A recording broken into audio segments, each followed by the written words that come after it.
নমস্কার বন্ধুরা, চলে এলাম আবার নতুন আপডেট নিয়ে, ঘূর্ণিঝড় রেমালের বড় আপডেট নিয়ে।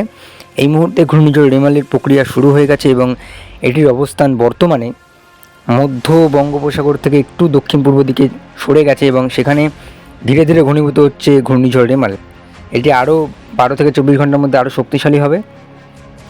এই মুহূর্তে স্যাটেলাইটে যেটা ধরা পড়েছে সেটা হচ্ছে মেঘ রয়েছে পুরো বঙ্গোপসাগর জুড়ে এবং বৃষ্টিপাত কিন্তু হচ্ছে কিন্তু সেটা হচ্ছে বঙ্গোপসাগর জুড়ে বৃষ্টিপাত হচ্ছে। পশ্চিমবঙ্গে বা বাংলাদেশে পুরো আকাশ পুরোপুরি পরিষ্কার এবং উত্তর ভারত অর্থাৎ পশ্চিম ভারত এবং দক্ষিণ ভারতে কিছুটা মেঘ রয়েছে, তবে বিশাখাপত্তনমের দিকে মেঘাচ্ছন্ন রয়েছে।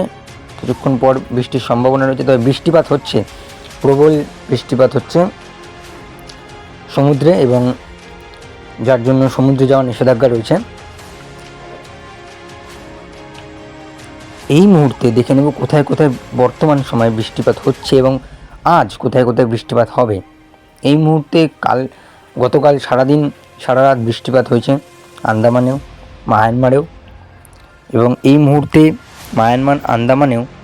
মায়ানমার ও আন্দামান নিকোবর দ্বীপপুঞ্জেও বৃষ্টিপাতের সম্ভাবনা রয়েছে আগামী 24 ঘন্টায়। ঘূর্ণিঝড় রেমালের যে প্রক্রিয়াটা শুরু হয়েছে সেই প্রক্রিয়ার জেরে বৃষ্টিপাত পেয়েছে মায়ানমার এবং পুরো মায়ানমার জুড়ে বিস্তৃত এই বৃষ্টিপাত। পরবর্তীতে এই ঘূর্ণিঝড় রেমাল দক্ষিণবঙ্গে কোথায় কোথায় আঘাত হানবে, দক্ষিণবঙ্গে কেমন ক্ষতি হবে, কোথায় কোথায় বৃষ্টিপাত বেশি হবে তা নিয়ে সব নিয়ে আলোচনা করব। আজ দুপুরবেলার দিকে বাংলাদেশের দিকে একটু বৃষ্টির সম্ভাবনা রয়েছে, শ্যামনগরের দিকে শ্যামনগর এদিকে ভারত মানে পশ্চিমবঙ্গের গোসাবা, নামখানা, দীঘাকাতিতেও হালকা ঝিরিঝিরি বৃষ্টির সম্ভাবনা রয়েছে এবং পরবর্তীতে সন্ধ্যেবেলার দিকে এটি ইন্টেন্সিটি বাড়িয়ে আজ রাতে বাংলাদেশে কিন্তু বৃষ্টির সম্ভাবনা রয়েছে এবং সেটি কিন্তু পরিমাণ ভালোই হবে। হেভি থান্ডারস্টর্মের একটি সম্ভাবনা রয়েছে কালাপাড়া, পাথরগঞ্জ, মির্জাগঞ্জ, মাঠবেড়িয়া এই জায়গাগুলি কিন্তু ভারী বৃষ্টি রয়েছে আজ রাতে। কাল ভোরবেলার দিকে বৃষ্টিটা আরেকটু বাড়বে এবং এইবারে বৃষ্টিপাত কাল সকাল থেকে শুরু হয়ে যাবে, অর্থাৎ কাল সকালবেলা থেকেই ঘূর্ণিঝড় রেমাল অনেকটা কাছাকাছি চলে আসবে, বঙ্গের খুব কাছাকাছি চলে আসবে, বঙ্গের উপকূলে, যার জন্য কিন্তু বৃষ্টিপাত শুরু হয়ে যাবে। এইবারে আসবো তাপমাত্রায় কীরকম হেরফের রয়েছে। যেহেতু মধ্য বঙ্গোপসাগরে একটি ঘূর্ণিঝড় বাসা বাঁধছে, তার কারণে কিন্তু প্রত্যক্ষভাবে প্রভাব এখনও পর্যন্ত পড়েনি, কিন্তু পরোক্ষভাবে প্রভাব নিশ্চয়ই পড়ছে। পরোক্ষভাবে অর্থাৎ গরম রয়েছে চন্দননগরে 35, বর্ধমান 37, দুর্গাপুর 37।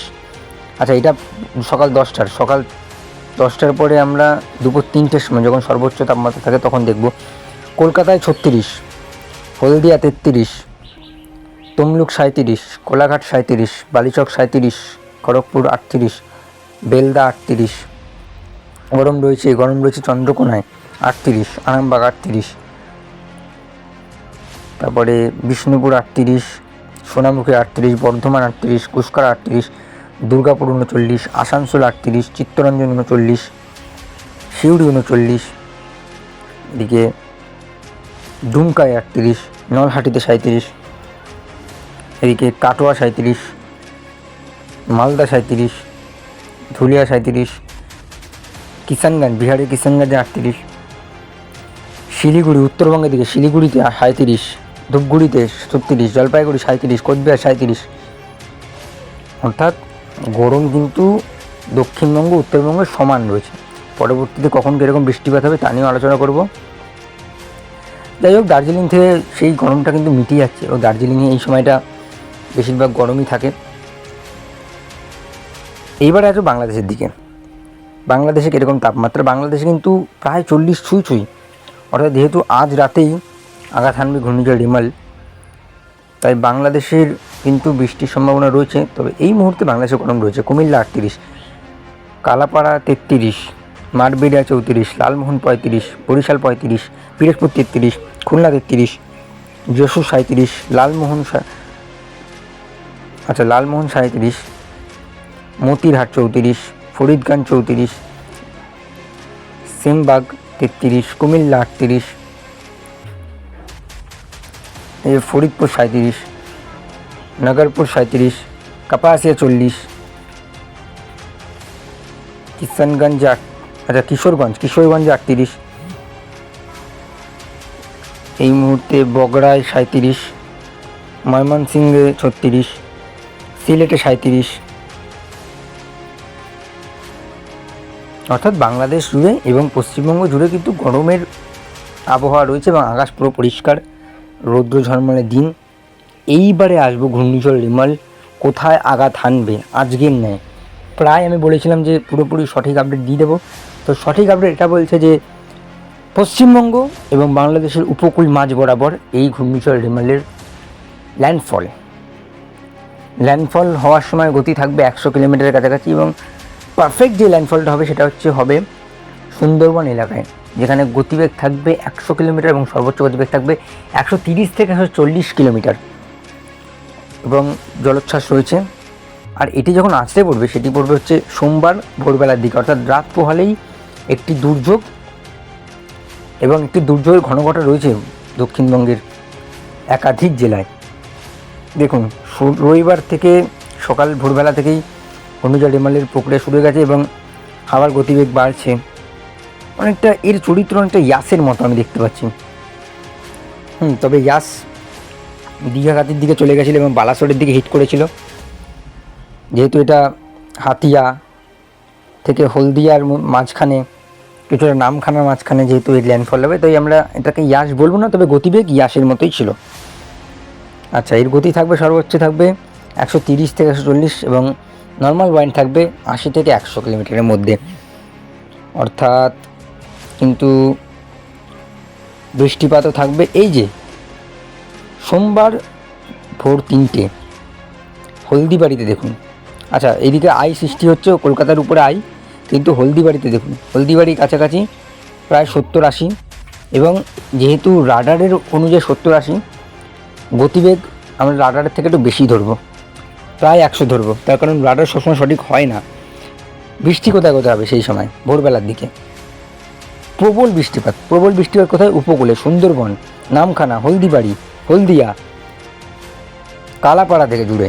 কলকাতার উপরে আয় থাকার জন্য কলকাতায় তেমন একটা বৃষ্টিপাত হবে না। যখন আপনি বুঝতে পারবেন যে কলকাতার উপরে আয় রয়েছে, তখন দেখবেন শান্ত পরিবেশ এবং বৃষ্টিপাত গুড়ি গুড়ি ঝিরিঝিরি পড়ছে এবং হাওয়া কিন্তু গতিবেগ কিন্তু তেমন একটা নেই।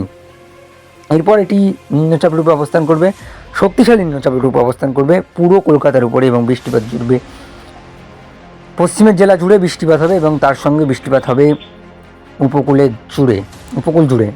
থেকে তারপর বৃষ্টিপাত চলে যাবে ঠিক মঙ্গলবার ভোরবেলার দিকে। উপকূল ছেড়ে, এই দেখুন উপকূল ছেড়ে দিয়েছে বৃষ্টিপাত, প্রায় উপরে চলে এসছে। নদিয়া, মুর্শিদাবাদে ভারী বৃষ্টি, দক্ষিণ 24 পরগনায় ভারী বৃষ্টির সম্ভাবনা নেই, তবে উত্তর 24 পরগনার বনগাঁ, হাবড়ার দিকে বৃষ্টিপাত সম্ভাবনা ছিল এবং পরবর্তীতে যখন এটি উত্তরবঙ্গ ছাড়িয়ে চলে যাবে এবং ঠান্ডা প্রদেশে, শীতল প্রদেশে যখন এটি যাবে, তখন এটি শক্তি হারিয়ে ফেলবে এবং তারপরে এই নিম্নচাপ মিটে যাবে।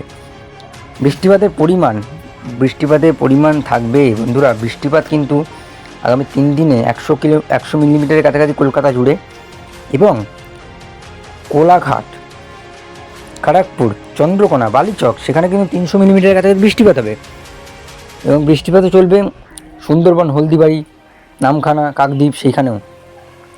এইবারে আগামী 5 দিনে উত্তরের দিকে বৃষ্টিপাতটা বাড়বে। মালদা, মুর্শিদাবাদ, আলিপুরদুয়ার, শিলিগুড়ি,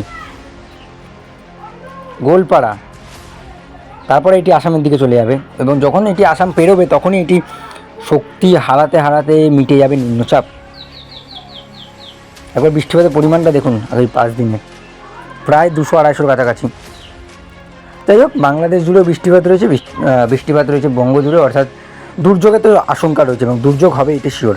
আগামী 10 দিন একবার দেখে নিন কী অবস্থা। 650-700 মিলিমিটারের কাছাকাছি বৃষ্টিপাত উত্তরবঙ্গে, অর্থাৎ উত্তরবঙ্গ কিন্তু বৃষ্টি পাচ্ছে। বন্ধুরা, ঘূর্ণিঝড় রিমালের অবস্থান এই মুহূর্তে আজ বিকালের মধ্যে খুব কাছাকাছি চলে আসবে উপকূলের। রাজ্যের বিকালের পর থেকে কিন্তু আবহাওয়ার অবনতি ঘটবে এবং মেঘাচ্ছন্ন দিন থাকবে। বন্ধুরা, ভিডিও কেমন লাগলো অবশ্যই বলবেন। সবাই লাইক, শেয়ার, সাবস্ক্রাইব করবেন এবং কমেন্টে আপনার মতামত জানাবেন যে ঘূর্ণিঝড় রিমাল কোথায় আঘাত হানবে। এমনটা আশা করা যাচ্ছে যে বাংলাদেশ এবং পশ্চিমবঙ্গের মাঝখানে আঘাত হানবে, তবে আপনাদের মতামত আমি জানতে চাই কমেন্টের মাধ্যমে।